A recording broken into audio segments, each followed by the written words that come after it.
ลาคีปลอดป่วยภัยบุญพิทักษ์บุญรักษาบุญนำปาฮือหมู่เฮาพบความสุขใสแม้นชีพรับดับล่วงไปบุญส่งฮือสุขสวัสดีขอกล่าวคำว่าธรรมะสวัสดีกับบรรดาท่านผู้ฟังแล้วก็ท่านผู้ชมทุกท่านที่กำลังติดตามจ้องธรรมะเป็นทีมทีวีออนไลน์กลุ่มพระสงฆ์อุบาสกอุบาสิการ่วมกันเผยแผ่ธรรมะตั้งจ้องธรรมะเป็นทีมไลฟ์สดทาง Facebook ทาง YouTube สถานีวิทยุ FM ขึ้น 104.50 เมกะเฮิรตซ์ซึ่งตั้งอยู่ที่วัดฝายหินจังหวัดเชียงใหม่พร้อมถึงสถานีวิทยุเครือข่ายคลื่นสีขาว8จังหวัดภาคเหนือซึ่งในค่ำคืนวันนี้ก็เช่นเดียวกันเก้าก็คงมัตตมภาพพระครูโสพลปริยัติก็ได้นำรายการพระพุทธศาสนา4แผ่นดินมาพบกับบรรดาท่านผู้ฟังท่านผู้ชมเป็นประจำทุกคืนวันเสาร์เวลาตั้งแต่20:00 นเป็นต้นไปจนถึงเวลาประมาณ20:00 นซึ่งบรรดาท่านผู้ฟังท่านผู้ชมก็สามารถที่จะให้กำลังใจโดยการกดติดตามกดไลค์กดแชร์เพื่อเป็นธรรมทานยิ่งแชร์นักก็ได้บุญนักแชร์น้อยก็ได้บุญน้อยบ่แชร์ก็บ่ได้บุญหรือว่าจะร่วมสนับสนุนจ้องธรรมะเป็นทีมทีวีออนไลน์ก็สามารถที่จะร่วมบริจาคได้โดยเฉพาะตั้งชื่อบัญชีก็ชื่อว่าออมบุญออมธรรมวันละบาททางธนาคารไทยพาณิชย์เลขที่บัญชีก็145244700-8ชื่อบัญชีก็พระไทยธรรมกิจพระมหาชันชัยพรหมประดิษฐ์แล้วก็พระอาจารย์ตุลงค์ชูศรีหรือว่าแห่งบัญชีหนึ่งก็เป็นบัญชีทางธนาคารกสิกรไทยเลขที่บัญชีก็376-225-327-2ชื่อบัญชีก็พระมหาดวงทิพย์ปริยัตถาลีตามกำลังเจตนาซึ่งในค่ำคืนวันนี้ก็เช่นเดียวกันบรรดาท่านผู้ฟังทั้งหลายตอนนี้ก็ยังรอสหธรรมคณาจารย์จากช่องธรรมะเป็นทีมของเขาที่จะเข้ามาร่วมรายการซึ่งวันนี้จะมีไผ่พ่องก็รอติดตามโปรดติดตามกันตอนต่อไปฉะนั้นบรรดาท่านผู้ฟังทั้งหลายในช่วงนี้ก็ตั้งภาคเหนือภาคเหนือของเรานั้นก็บรรยากาศนั้นก็ค่อนข้างที่จะหุ่นหันพันเล่นสักหน่อยหนึ่งโดยเฉพาะในวันนี้ก็ประมาณก็20 กว่าองศาประมาณ20 องศาวันนี้ก่อนนั้นก็ประมาณ17 องศาฉะนั้นก็ภาคเหนือของเราภาคเหนือภาคอีสานก็คงจะอากาศเย็นหนาวค่อนข้างหนาวฉะนั้นในช่วงนี้ก็จะมีบรรดาพี่น้องถึงชาวไทยและต่างประเทศก็ต่างก็ที่จะเดินทางขึ้นมาเมืองเชียงใหม่ของเราในภาคเหนือของเราแล้วก็8จังหวัดภาคเหนือนี่ก็อากาศจะค่อนข้างที่จะหนาวเย็นโดยเฉพาะที่บนภูบนดอยนั่นก็แน่นอนละแน่นอนก็คงจะค่อนข้างหนาวมากๆ หนาวเย็นมากๆฉะนั้นก็บรรดาท่านผู้ฟังท่านผู้ชมที่อยู่มุมไหนของประเทศไทยอยากจะมาซึมซับบรรยากาศก็เจริญพรได้แล้วก็ส่วนภาคเหนือนั้นหนาวเย็นแต่ทางภาคใต้ น้ำท่วมบรรดาท่านผู้ฟังทั้งหลายฉะนั้นก็ เดี๋ยวสักกรรมหนึ่งก็มีคณะครูบาอาจารย์เข้ามาเขาก็จะได้สนทนากันฉะนั้นบรรดาท่านผู้ฟังท่านผู้ชมทั้งหลายในช่วงนี้นั้นก็รู้สึกว่าบรรยากาศประเทศไทยของเรานั้นก็ค่อนข้างที่จะตึงสักน้อยหนึ่งนะเพราะว่าเหตุการณ์ที่เกิดขึ้นในบ้านในเมืองเรานั้นก็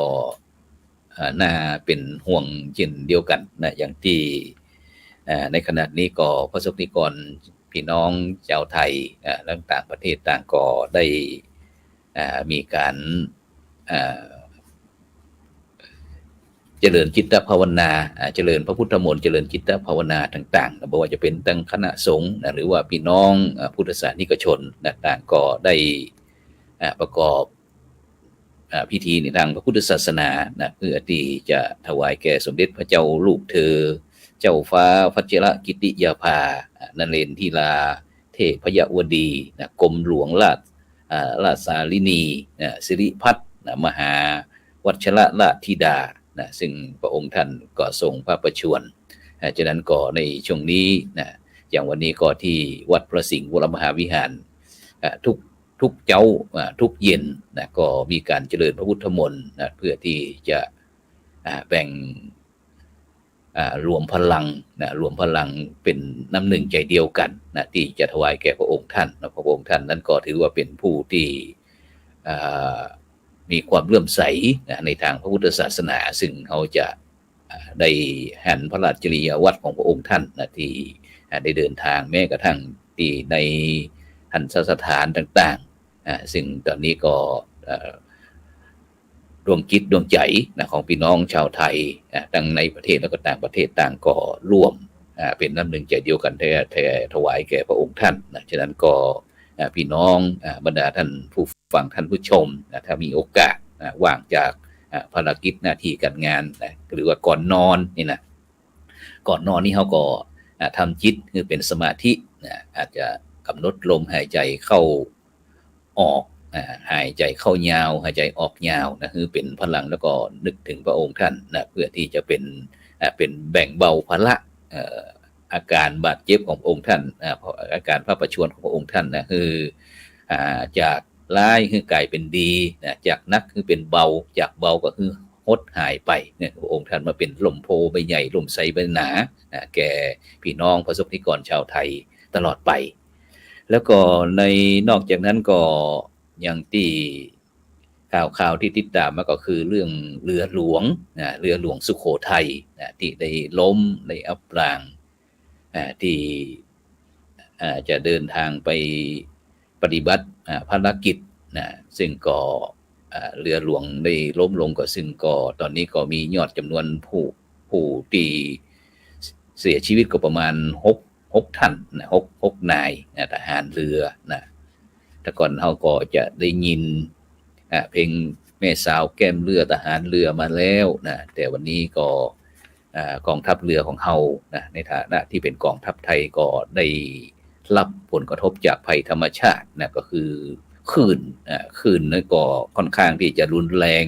อากาศก็แปรปรวนฉะนั้นก็ในนาม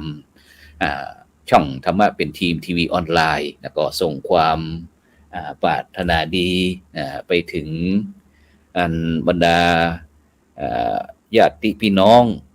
ของทหารที่ได้ไปปฏิบัติภารกิจได้ไปปฏิบัติภารกิจก็ขอเชิญทุกท่านได้ร่วมกันส่งกำลังใจคือญาติพี่น้องผู้ที่สูญเสียตอนนี้ก็คนบ่เจอก็ประมาณ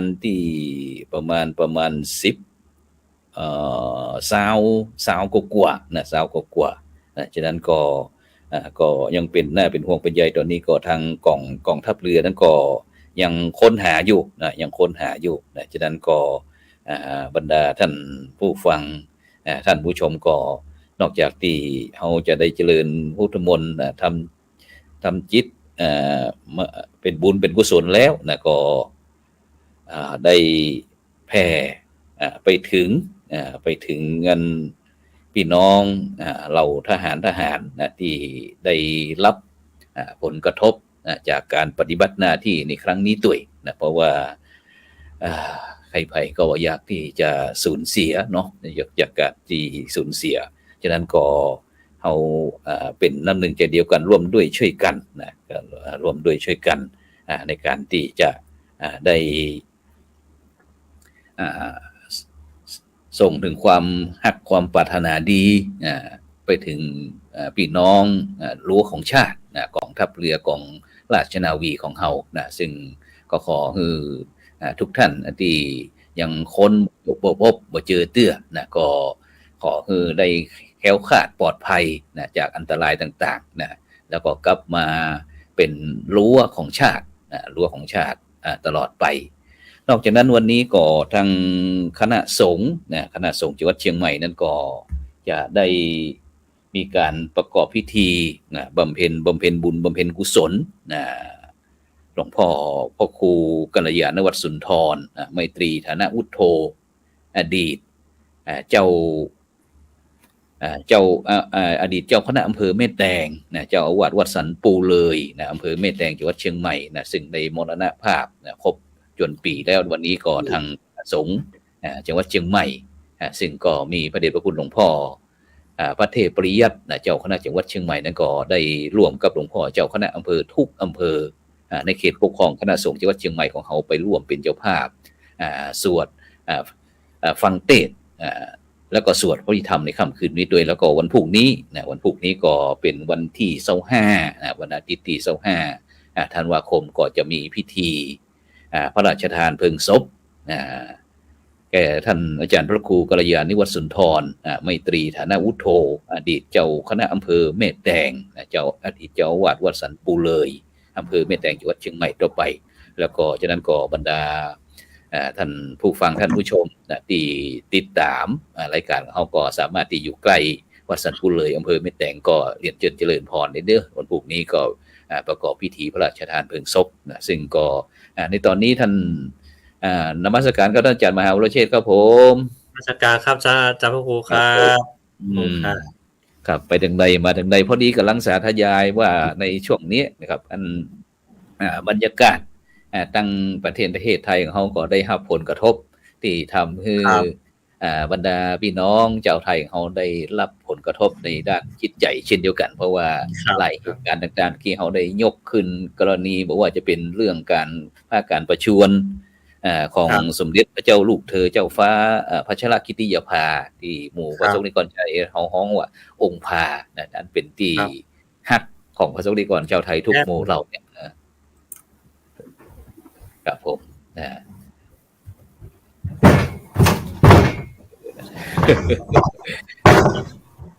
ฉะนั้นก็บรรดาท่านผู้ฟังท่านผู้ชมนะ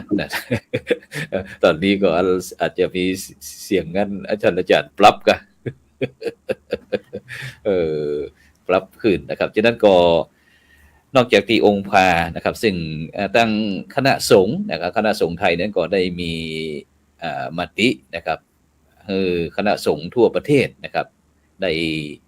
ประกอบพิธีเจริญพระพุทธมนต์เจริญจิต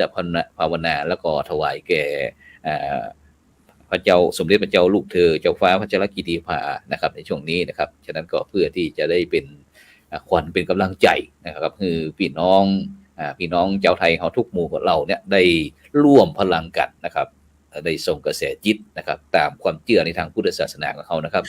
ฉะนั้นก็ที่วัดที่จังหวัดลำพูนของเฮาเป็นจังได๋พ้องครับท่านอาจารย์ครับได้หรือว่าที่วัดสันปะยางของเฮาสาธุครับก็ขอไว้สาครูบาอาจารย์ทำกรรมเนาะก็เจริญพรบรรดาศรัทธาญาติโยมทุกผู้ทุกท่านตัวก็ตำหรับปูนของเฮาก็จัดกิจกรรมกันพัฒนาครูครับคือเป็นการสวดมนต์เพื่อถวายเป็นพระราชกุศลแต่พระองค์ท่านเนาะครับผมก็คือเดี๋ยวนี้ก็คือว่าช่วยกันส่งกระแสจิตช่วยกันแผ่เมตตาคือพระองค์ท่านพ้นจากพยันตรายที่กำลังที่พระองค์ประสบอยู่ครับผมก็คณะสงฆ์ทั้งวัดพระธาตุก็ดีตามรอบนอกก็ดีแต่ละอำเภอแต่ละตำบลก็ช่วยกันสวดอยู่ครับพระครูครับครับซึ่งก็ครับ เป็นทุกจังหวัดทุกวัด ครับ นะครับใน ครับ ประเทศไทยของเราแม้กระทั่งสายต่างประเทศนะครับหรือว่าพระธรรมทูต ครับผม ที่คณะสงฆ์ไทยเราได้ส่งออกไปปฏิบัติศาสนกิจเผยแผ่พุทธศาสนาอย่างต่างประเทศนั้นก็ได้มีนะครับได้มี ครับ การเจริญพระพุทธมนต์เช่นเดียวกันอย่างวันนี้เดี๋ยวเราจะมีภาพนะครับเลยมาประกอบโดยวันนี้ความจริงเราก็อาจจะกราบนิมนต์ครับท่านอาจารย์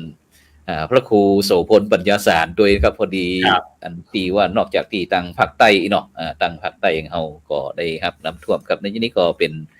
ภาพนะครับที่ประสบนิกรชาวไทยนะครับท่านอาจารย์ครับที่ ครับผม ที่ ครับผม นี่ทั่วประเทศครับบอกว่าจะเป็นเรื่องจังโครงการหมู่บ้านรักษาศีล5นะครับแห่งประเทศไทยนะครับโครงการวัดประชารัฐสร้างสุขครับหรือว่าสมัชชาศีล5อย่างต่างๆนะครับโครงการต่างๆนี้นะครับซึ่งก็ ครับผม จะเป็นการนำภาพรวมภาพนะครับที่ทุกหมู่เหล่าต่างก็ได้น้อมรำลึกนึกถึงความมหากรุณาธิคุณของพระองค์ท่านนะครับที่ได้เสียสละพระวรกายอย่างต่างๆกำลังต่างๆครับทั้งสัมปัญญาทั้งความคิดในความเลื่อมใสทางพุทธศาสนาของพระองค์ท่านครับที่ได้ให้การทำนุบำรุงพุทธศาสนาครับฉะนั้นแม้แต่เราจะสังเกตครับนี่ก็มีทั้งนักเรียนห้องนะครับใน ครับผม ครับนี่ครับนี่นักเรียนเจริญจิตภาวนานะครับนี่ก็เป็นผลงานของคณะสงฆ์ไทยเฮาครับทั่วประเทศนะครับที่เขาจะรวมตัดมาสักนิดๆหน่อยๆนะครับแล้วก็อาจจะมีแม้กระทั่งตอนนี้น้ำท่วมแห่งท่านอาจารย์ครับ ภาคใต้ น้ำท่วม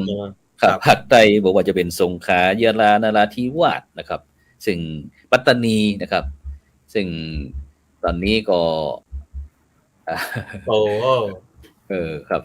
ครับครับครับ นะครับนี่เขาหันแล้วก็ส่วนหนึ่งนะครับนี่เป็นเพียงส่วนหนึ่งนะครับที่ส่งกำลังใจนะครับพลังรวมพลังกันนะครับส่งถวายแก่พระองค์ท่านนะครับนี่ก็ทางส่วนราชการนี่ก็พี่น้องชาวปากาเกยอนะครับ ครับผม แล้วหรือว่ากะเหรี่ยงนะครับที่อำเภอกัลยาณิวัฒนานะครับ อ๋ออันนี้วัดจันทร์แล้ววัดจันทร์เนาะ บัญจันทร์นะครับ วัดจันทร์ ก็ วัดจันทร์ พระพรหมเสนาบดีนะครับ ครั กร บ รมการมหาวิทยาลัยสมาคมเจ้าคณะภาค7นะครับเปิดก็ได้นำพี่น้องนอกจากที่จะมีการประกอบพิธีเกี่ยวกับปีใหม่ส่ง ครับ วันที่22 23ของพี่น้องชาวปากาเกยอนะครับกะเหรี่ยงนะครับ ซึ่งเอาได้เจิญออกรายการเข้าไปนะครับ แล้วก็เปิดก็ ครับ ยัง ครับ นิมนต์ผมเช่นเดียวกันครับ แต่ผมไป ครับ บ่ได้นะครับไป อ๋ บ่ อ ได้นะคือนี่ครับที่กัลยาณิวัฒนานะครับ นี่ก็เป็นความจงรักภักดีนะครับ นี่ก็ท่านอาจารย์พระธรรม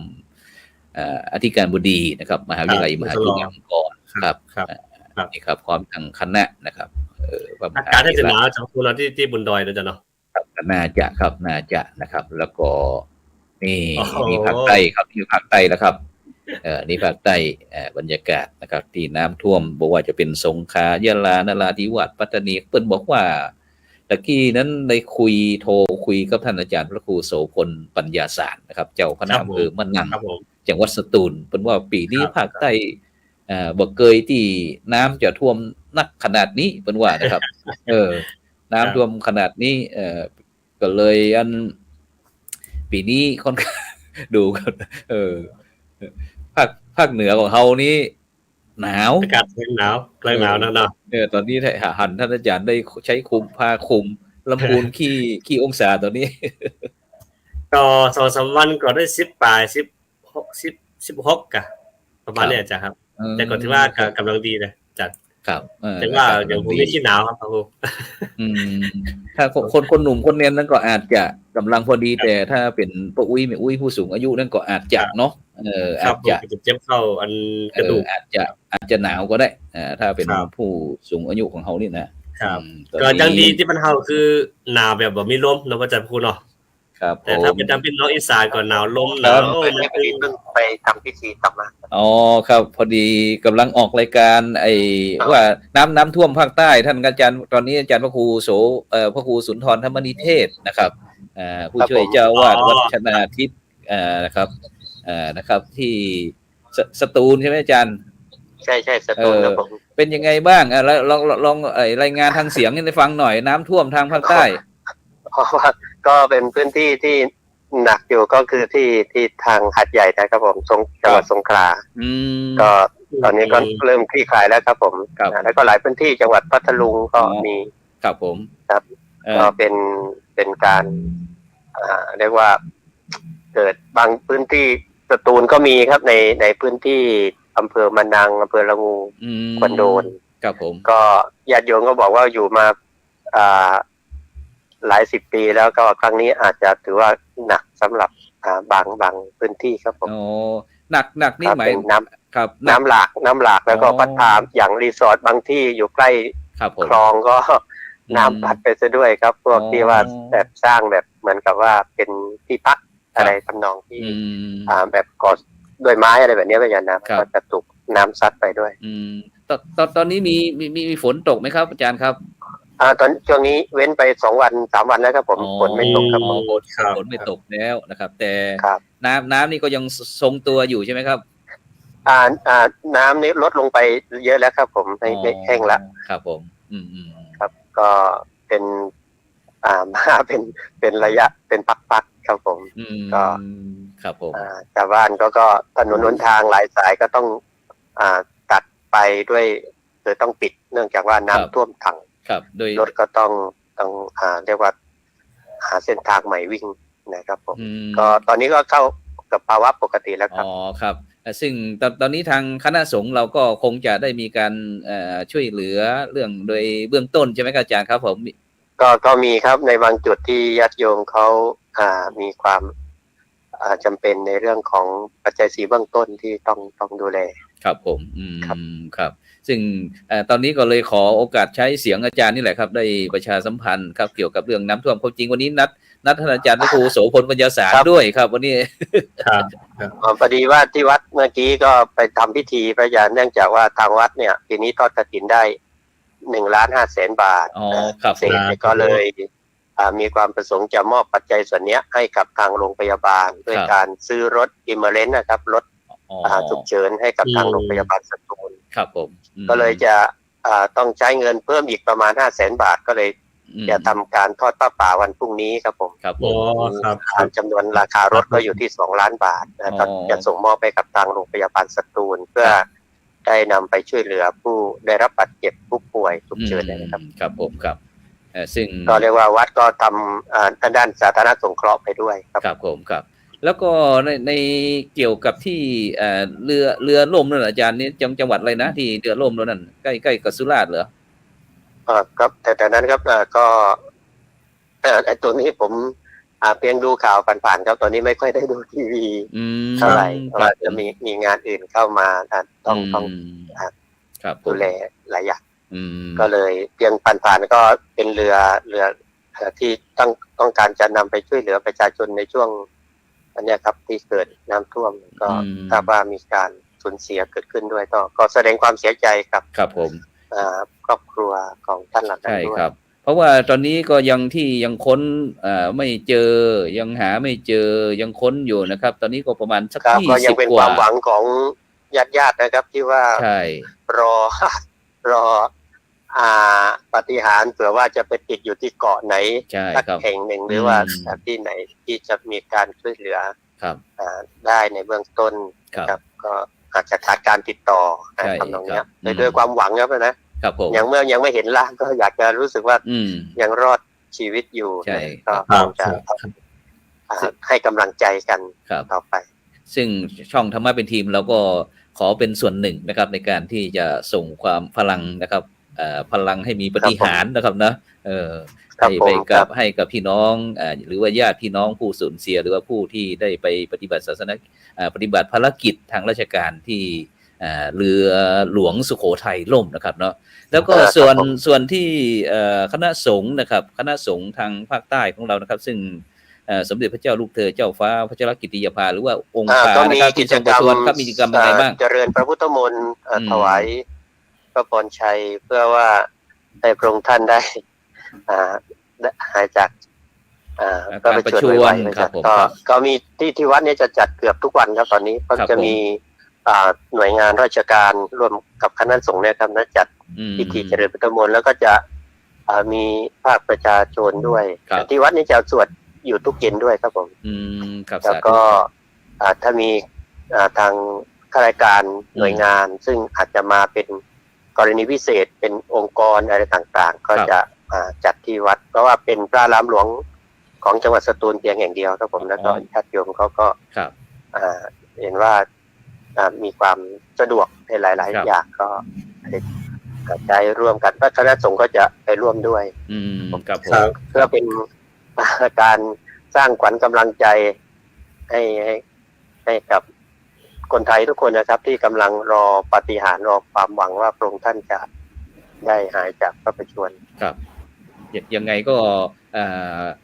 คนไทยเราย่อมไม่ทิ้งกันนะครับอาจารย์เนาะไม่ว่าจะเป็นพระสงฆ์องค์เจ้าพระคุณเจ้าอะไรต่างๆตอนนี้นี่ถ้าน้ำท่วมทางภาคใต้นี้จะจังหวัดอะไรที่จะ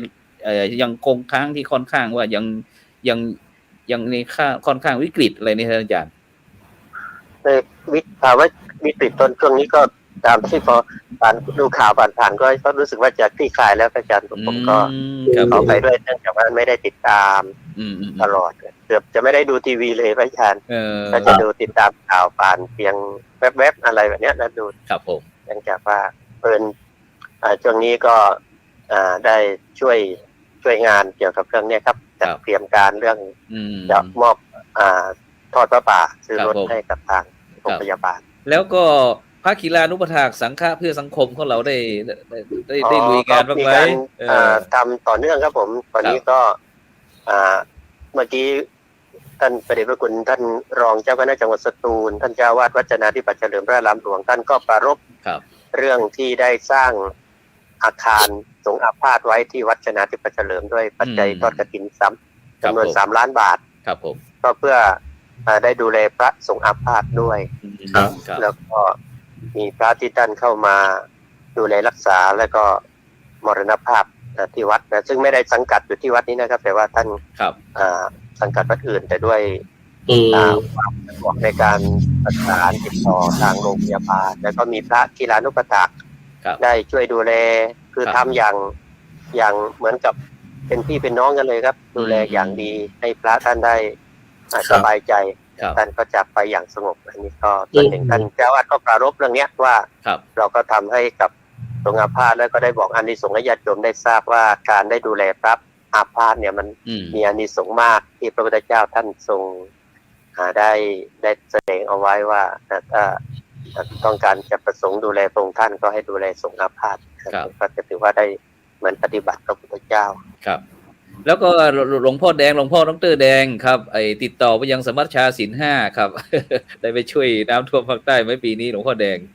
สาธุครับผมครับกราบขอบพระคุณในความเมตตามากเลยครับครับผมครับขอบพระคุณก็เนี่ยที่เราได้ไปประชุมกันที่เชียงใหม่ที่ลำพูนนะครับจะทอดพระป่าเนี่ยเขาช่วยเหลือสงฆ์อาพาธก็เป็นงานประจำปีของพระสงฆ์นักพัฒนาสังฆสังคมก็ถือว่าได้ช่วยกันนะครับทุกๆส่วนแล้วก็ได้บารมีของหลวงพ่อลำเปิงด้วยท่านก็เมตตาเป็นพระคุณท่านเจ้าคุณวัดลำเปิงท่านอาจารย์เจ้าคุณภาวนาธรรมาภิรัตน์ครับผมพระสงฆ์ที่ทำงานเพื่อสังคมอยู่ครับครับ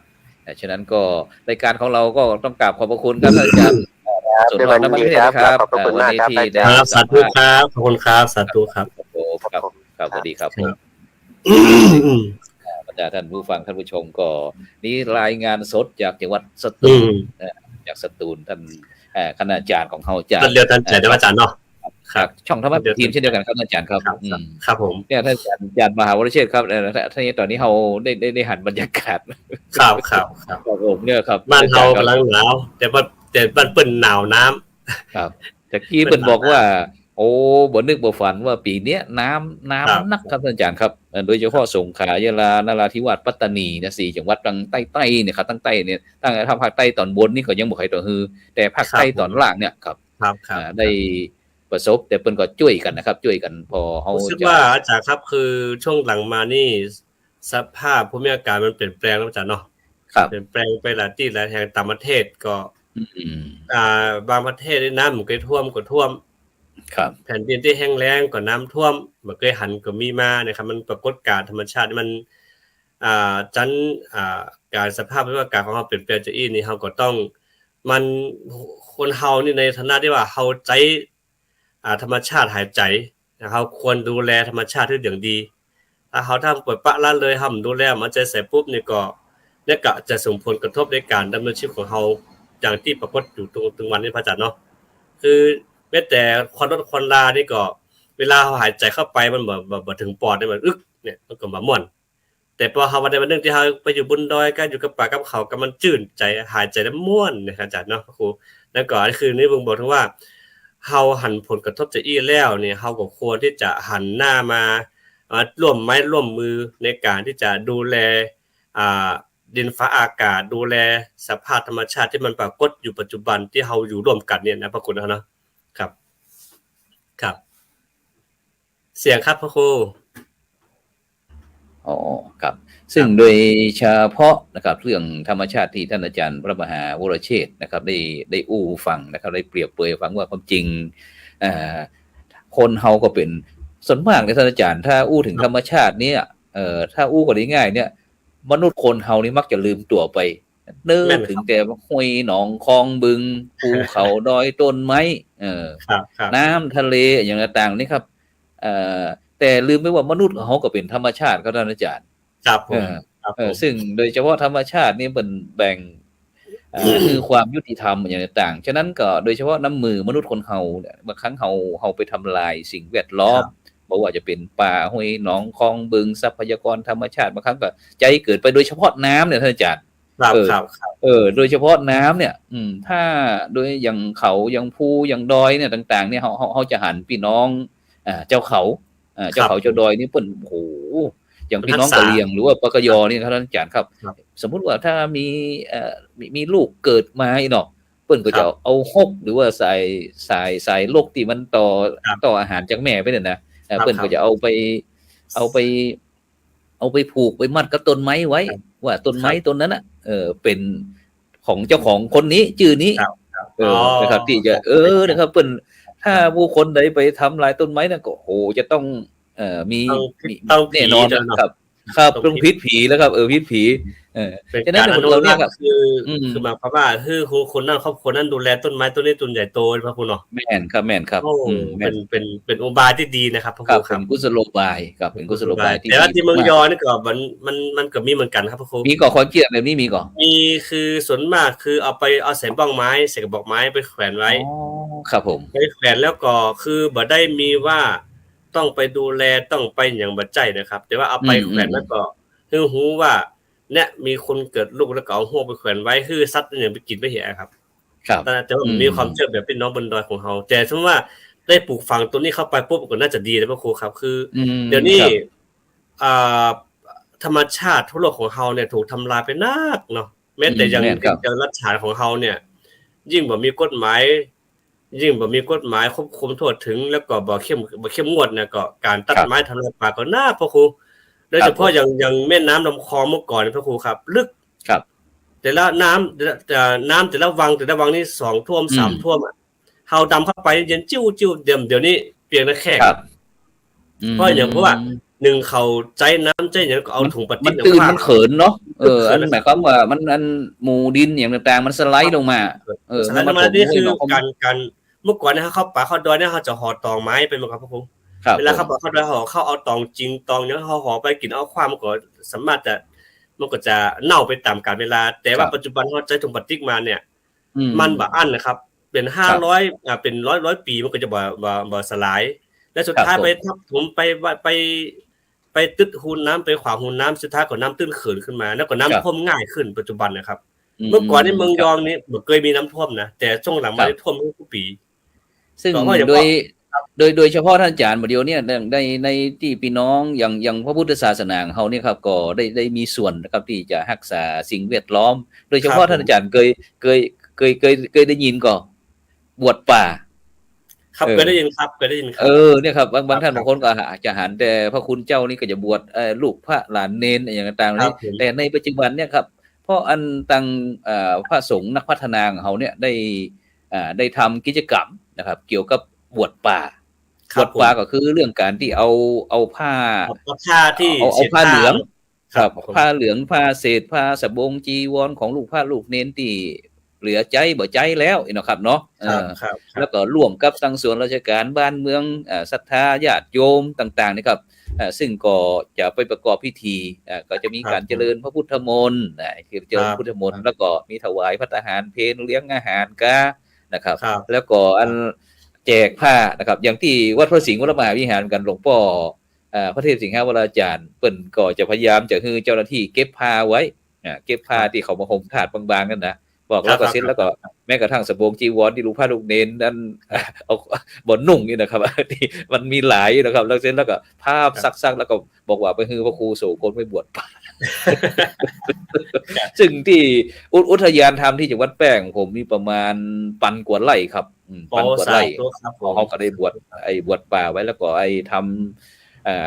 ของห้องกับฝ่ายแมวแต่ของเขาเป็นฝ่ายปูนที่ชะลอน้ำนะครับแล้วก็มีการคือนอกจากว่าเฮาบวชป่าแล้วนี่ภาคเหนือของเขาก็มีการสืบชะตาป่าเนาะครับผมแม่นครับจะมีการถึงฤดูกาลมาจะทำให้เสนาก็มีการที่นิมนต์พระสังฆะของเฮาไปสืบชะตาซึ่งผมเคยตอนที่ผมอยู่จอมตอนี่เพิ่นจะนิมนต์ตุ๊เจ้าไปสวดที่อันบนดอยถนนบ่ครับอ๋อไปขุนน้ำไปขุนต้นน้ำกับเปิ้นซึ่งเจ้าบ้านเปิ้นอันบางครั้งก็จะมีการเลี้ยงผีขุนน้ำครับเนี่ยครับนี่คือการเอาเรื่องรักความเชื่อมาโดยเพื่อที่จะทำอย่างไรนะครับว่าเขาจะได้อนุรักษ์ป่าต้นน้ำนะครับที่อาจารย์ไปป่าต้นน้ำเนี่ยนอนเลยครับไปสวดอย่างก็คืออย่างน้อยครับก็ไปสร้างความสัมพันธ์กับธรรมชาติส่วนราชการต่างๆนานาก็ไปช่วยกันคือจะเฮาต่างคนต่างมีบทบาทในพระคุณเนาะชาวบ้านก็มีบทบาทพระสงฆ์ก็มีบทบาทที่จะช่วยกันอนุรักษ์สิ่งแวดล้อมอันนี้คือมันเกื้อกูลตึงคนตึงน้ำตึงดินตึงฟ้าอากาศเพราะฉะนั้นร่างกายของเฮาคือดิน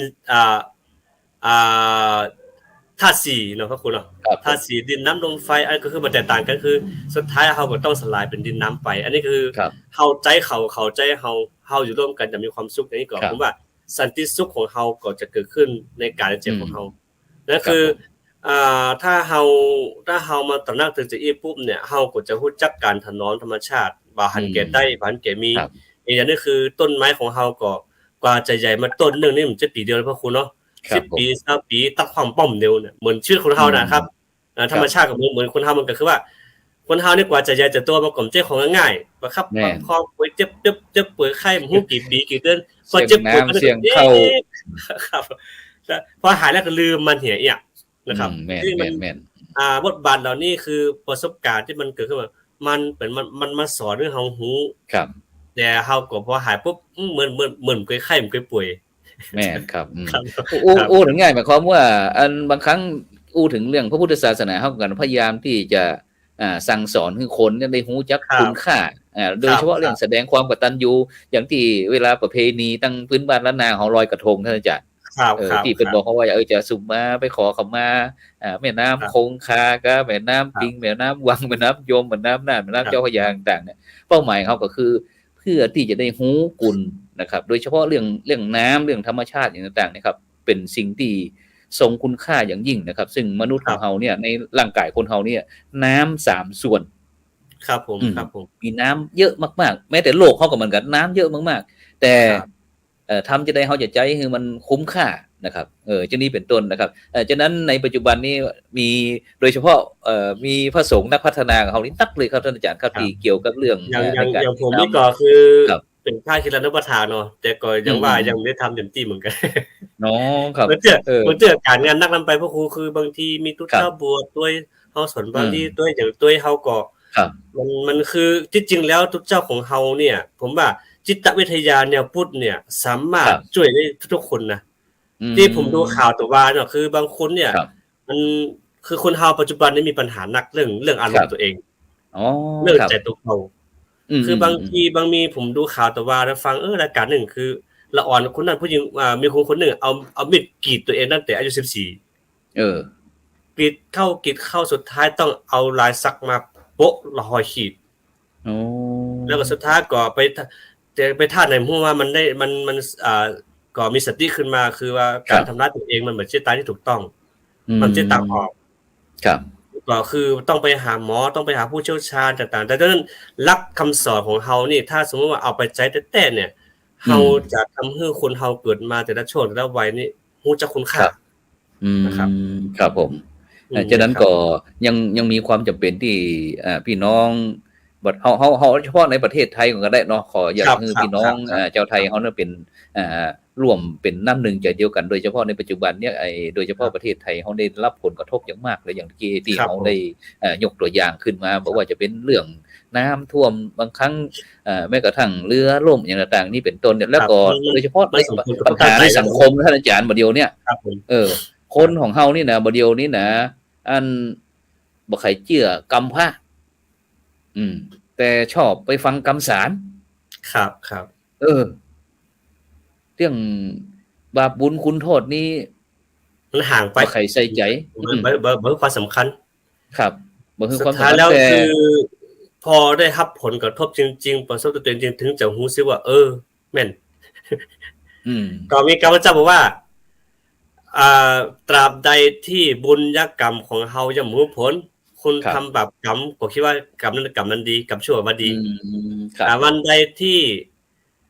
บาปกรรมชั่วคือผลถึงจะรู้สึกตัวว่าผลแห่งกรรมมีจริงแต่ในปัจจุบันนี้สังคมเฮามันมีหลายอย่างหลายต่างนำไปพระคุณนะหมายความว่าการสื่อสารก็ดีการมันกว้างแล้วก็ข้อมูลนี่มันส่วนมากนี่คือมันคือใจไวอ่ะปัจจุบันนะครับถ้าอยากได้หยังก็ค้นเอา Google แต่ว่า Google นี่คือทำว่าดีกว่าดีมันเป็นช่องทางนึงแต่ว่า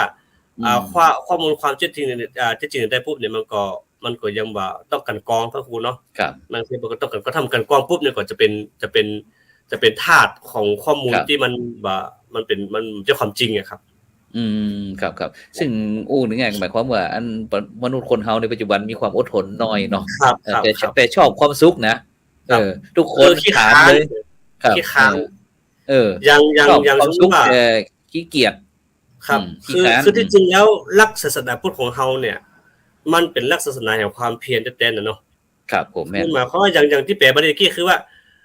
คัดเตนโตคือภาคเพียรอยู่วายะเมนโตคือพยายามอยู่คือตราบใดที่จังบ่มีกินบ่พอกินก็ยังบ่ถึงเป้าหมายก็ต้องมีความเพียรพยายามที่ตามที่ธรรมบทเพิ่นบอกไว้แต่ในปัจจุบันนี่คืออยากได้แต่ขี้ค้านอยากได้แต่ขี้ค้านแม่นครับแม่นอยากได้ง่ายก็ครับผมซึ่งความจริงนี่พี่น้องพุทธศาสนิกชนก็จะต้องได้ศึกษาอย่างท่องแท้นะครับเพราะว่าพุทธศาสนาถือว่าเป็นสัจจะความจริงนะครับเป็นสิ่งที่บัดใดที่ได้ผ่านการพิสูจน์ผ่านร้อนผ่านหนาวว่าบ่ฮ้อยกี่พันปีนะครับซึ่งก็ยังใหม่ทันสมัยอยู่เสมอนะครับทันสมัยอยู่เสมอฉะนั้นก็บ่ควรที่จะมองข้ามบางคนก็อาจจะมือไวใจกล้ามือยาวสาวเอาแต่เวลาตกทุกข์ได้ยากมานี่ก็ตอนที่จะทำเนี่ยบ่คิดแต่คิดแล้วมากลัวความผิดอย่างวันก่อนนะท่านอาจารย์ครับขึ้นศาลไปขึ้นศาลวางแผนลบหลีกลี่หนีจากการทำความผิดคือว่าไม่ยอมรับความผิดของตนเองครับเพราะคือว่าฉันเนี่ยคือผู้ชนะฉันเนี่ยคือผู้ถูกตัวกูของกูนะครับว่านี่ก็ของกูอันนี้ก็ของกูกูใหญ่กูทุกสิ่งทุกอย่างเป็นของกูหมดเลยอย่างที่หลวงพ่อพุทธทาสหลวงพ่อพุทธทาสเพิ่นว่าไว้เนี่ยถ้าเฮาวางลงโป่งได้มันก็เบาบางหลวงปู่ทองก็ถึงบอกดูครับหลวงปู่ทองว่าจะได้นิ่งได้ทนได้รอได้สุขได้แล้วก็ดีได้นะดีได้ครับดีได้ครับก็ที่จริงครับครูครับที่จริงแล้วเนี่ยคนเฮาลืมตั๋วทำไมต้องลืมตั๋วคือบางครั้งบางคราวบางครอบครัวก็ดีเฮาเคยสุขสบายครับแต่วันใดวันหนึ่งที่มันถูกใจตัวเก่าครับนะครับว่าเหตุการณ์บ้านเมืองก็ดีเหตุการณ์เศรษฐกิจการค้าบ่ดีเกิดมันบ่ถูกใจบ่ตั้งใจตัวเก่าก็คิดว่าตัวเองมีที่จริงแล้วเขามีแล้วแต่ว่าช่วงหนึ่งเฮาประมาทก็คือยามเฮามีก็คือใช้จ่ายสุรุ่ยสุร่ายครับแต่วันใดที่ตั้งตัวปรากฏโทษนั่นโทษนี่แล้วเฮาลืมบุญคุณเฮาลืมบุญกรรมที่เฮามีอยู่แล้ว ครับสุดท้ายก็โตปัจจุบันแต่ว่าเฮาถ้าสมมุติเฮาย้อนไปตั้งสติแล้วย้อนไปช่วงนั้นก็มีความสุขกายสบายใจสามารถช่วยเหลือคนอื่นได้สามารถช่วยเหลือศาสนาได้สามารถส่งเสริมให้คนตกทุกข์ได้ยากต่ออันนี้ก็ทำให้มีกำลังใจสู้ต่อแต่บางคนบ่กึดเลยพระครูบ่กึ ครับผม กึดเอาปัจจุบันว่า แม่น ทำไมต้องเป็นฉันทำไมต้องเป็นข้าทำไมต้องเป็นครอบครัวข้าเดือดร้อนแล้วก็จมปักอยู่อีกคิดจะฆ่าตัวตายให้สิ้นสุดได้ ครับ อันนี้คือมันก่อนที่จริงแล้วเราต้องหามุมมองว่าหุ่นต่างเตียวไปเจียงใหม่มีหลายเส้นทางเฮาจะเตียวรถไฟจะเตียวรถหยังก็ได้รถเครื่องรถส่วนตัวก็แล้วแต่ ครับ ตั้งออกมีเปเลอะนะพระคุณเนาะ อืมครับผมฉะนั้นนี่ท่านอาจารย์มหาวิเชษฐ์ก็ได้ตะกี้ท่านอาจารย์มันก็ว่าอันคนเฮามันบ่ใครบ่มีสตังค์แล้วก็ยังบ่มีสติตัวเองเนาะที่จะมาขาดสตังค์แล้วก็ขาดสติแถม เพราะมีสติก็ขาดความอดทนแถม อดทนก็คือเจอโรคซึมเศร้าแทรกเข้าแถม ครับหมายความว่าถ้าเจ โรค อ ซึมเศร้าแทรกเข้าก็มันก็จะไปหมดละอยู่เก็บตัวคนเดียวจะฆ่าตัวเดียวเฮามีคุณค่า ครับ ที่จริงแล้วคุณค่าของเฮามีทุกวินาที แต่เฮาเอาความลบความบ่ดีมาบังเฮาก็จบข่าวทันที ครับ แม้กระทั่งอันซื้อตีกันซื้อตีบ้านบัดนั้นบัดจ่ายสตังค์ไปแล้วบัดนั้นโอนเนี่ยครับเสร็จแล้วก็อันควักปืนมายิงกันแถมนี่นะครับโอ้ผมว่าคนในปัจจุบันยังมาหุนหันพลันแล่นนะครับทั้งที่ว่าผมเป็นคนค่อนข้างที่จะใจร้อนนะแต่ผมก็ยังว่าผมเย็นอย่างที่ไอ้ผมย้ำกับหลวงปู่ว่านิ่งได้ทนได้รอได้ดีได้อย่างนี้นะฉะนั้นเนี่ยไอ้สิ่งที่จะทำให้พี่น้องมนุษย์คนเฮาเนี่ยสามารถที่จะอยู่ที่จะสามารถที่ควบคุมตัวเองได้เนาะก็คือเรื่องการมีสติเนาะสติพิจารณาเพราะว่าสิ่งนั้นมันเกิดขึ้นแล้วเขาก็จะเพราะว่ามันจะทุกสิ่งทุกอย่างนะครับมันทำไปแล้วมันก็จะต้องรับผลของกรรมฮั่นเพราะว่าพุทธศาสนาสอนเรื่องกรรมซึ่งกรรมเนี่ยตึงดีมันเป็นกรรมกลางๆตึงดีตึงบ่ดีเนี่ยแต่คนเฮานี่มักจะว่ากรรมมันเป็นกรรมของมันนี่ถ้า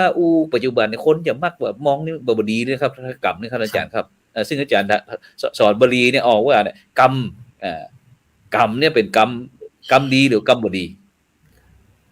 มันก็ถ้าแจกตามรูปนามก็เป็นนปุงสกลิงเนาะไม่ลูกไม่นามแต่ว่าวันใดที่เฮาเอียงข้างซ้ายข้างขวาแล้วก็ไปแล้วเนอะแม่เพราะว่ามันเป็นกรรมกลางๆไงท่านอาจารย์ถ้าเฮาบ่เอียงซ้ายเอียงขวากรรมก็คือการกระทำนี่แหละแต่ถ้าเอียงซ้ายมันเป็นดีเฮาก็เป็นกรรมดีเอียงขวากรรมบ่ดีก็เป็นกรรมบ่ดีอาจารย์ครับเรามาทุกคนที่นี่ว่ากุศลสังเกตดูว่าเวลาเฮาไปเดินจงกรมทำไมครูบาอาจารย์ถึงเดินจ้าๆเพราะหยังเพื่อต้องการกลัวความผิดพลาดเกิดขึ้นนะพระครูเนาะ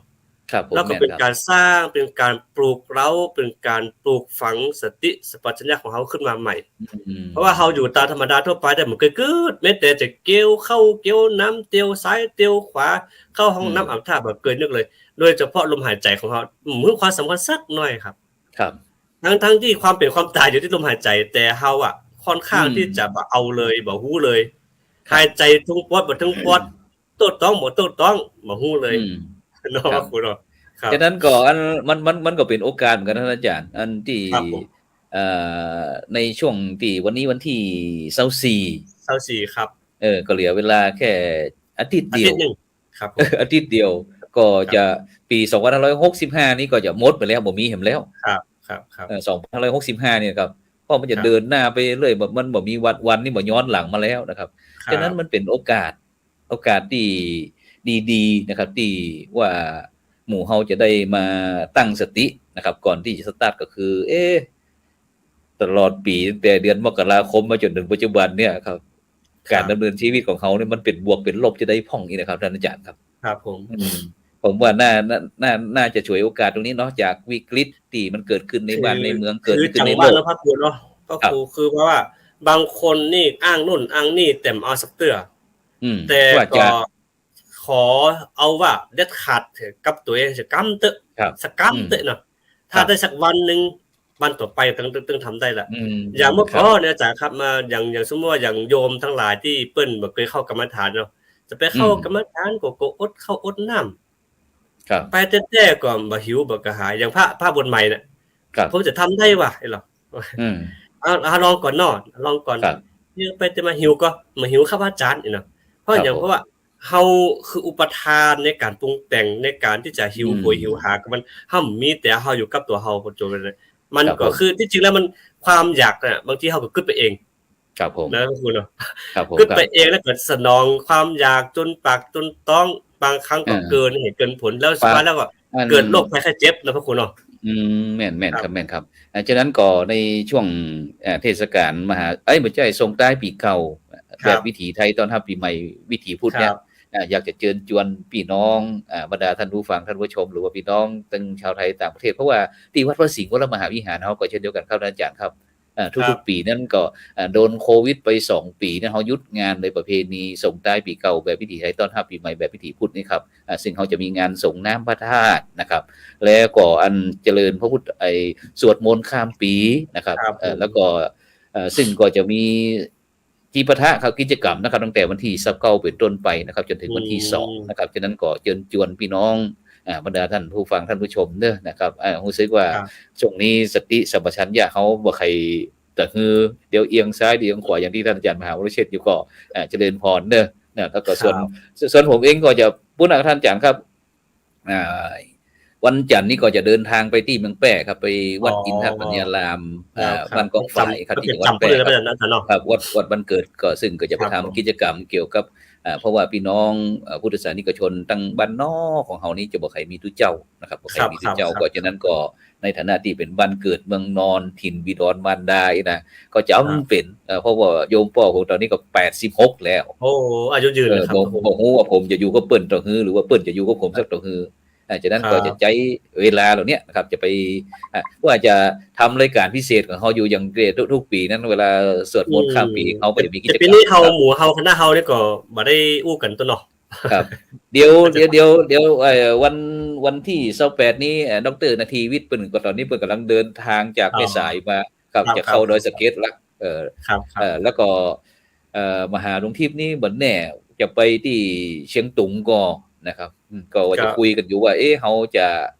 กราบนิมนต์คณะครูบาอาจารย์เฮามาจัดกิจกรรมในคืนวันที่31นะครับวันที่31นะครับซึ่งตอนช่วงแรกนั้นตอนหัวค่ำเฮาก็จะถ่ายไลฟ์สดจากวัดอินทปัญญารามมานะครับเจริญพุทธมนต์ธรรมจักรกับปวัตนสูตรเอาศรัทธาญาติโยมไปร่วมกันที่วัดนะครับแล้วก็เจริญพุทธมนต์เจริญจิตภาวนาถวายแก่พระองค์พาตวยนะครับแล้วก็จะมีการจับฉลากห่างบัตรโดยมีพัดลมตู้เย็นทีวี